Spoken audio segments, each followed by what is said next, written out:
நான் கண்டிப்பாக போய் தான் ஆகணுமாண்ணா? ஆமாண்டா, நீ போய் தான் ஆகணும். நானும் போயிட்டு நீ எப்படி நான் தனியாக கஷ்டப்படுவேன்? நானும் உன் கூட ஒத்தாசை இருப்பேன்ல. நீ எனக்கு ஒத்தாசையாக இருந்தா தானே இவ்வளோ கஷ்டப்படுற. நீ ஊருக்கு போய் அப்பா அம்மா பார்த்துக்கோ, நாங்கள் வேலை செஞ்சு காசு அமுச்சு விட்றேன். சரிண்ணா, நான் போயிட்டு வரேன், நீ பார்த்துருண்ணா. சரிடா, பார்த்து காசுலாம் பத்திரமா எடுத்துன்னு போ.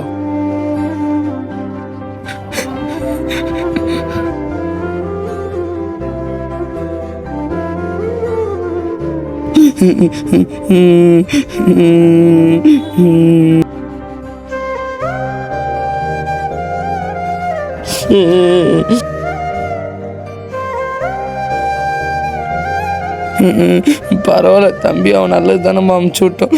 நம்ம ஏன் அழுகணும்? நம்ம அண்ணன் நல்லது தான் சொல்லியிருப்பாரு. பா தம்பி, நீங்கள் எங்கே தான் இருக்கீங்களா? உங்களை எவ்வளோ நல்லா தேன் இருக்க தெரியுமாப்பா?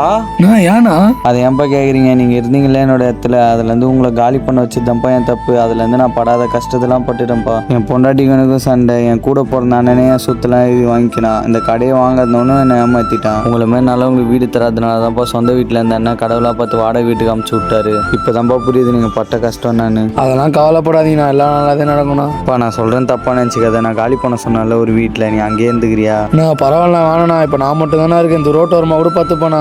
சரிப்பா, உன் கூட ஒரு சின்ன பையன் தானே, அவன் எங்க? இல்லைண்ணா, அவன் இங்கேருந்து ரொம்ப கஷ்டப்படுறான், அதான் ஊருக்கே அமுச்சு விட்டேன். சரிப்பா.